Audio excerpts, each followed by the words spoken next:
Are Jamaicans confident in the government's handling of the COVID pandemic? We reveal the findings of the RJR Gleaner Don Anderson poll. Stressed by COVID. More people reporting psychological pressure from pandemic and COVID measures. And later, Operation Lockdown Jamaicans.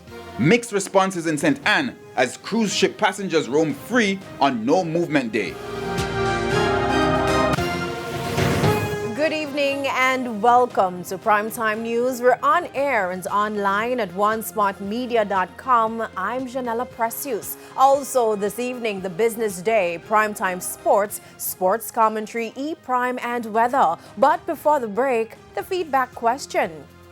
And this evening we're asking, what is your take on the arrival of the Carnival Sunrise cruise ship on a no movement day? You can share comments online, facebook.com/television Jamaica and tweet us at Television Jam.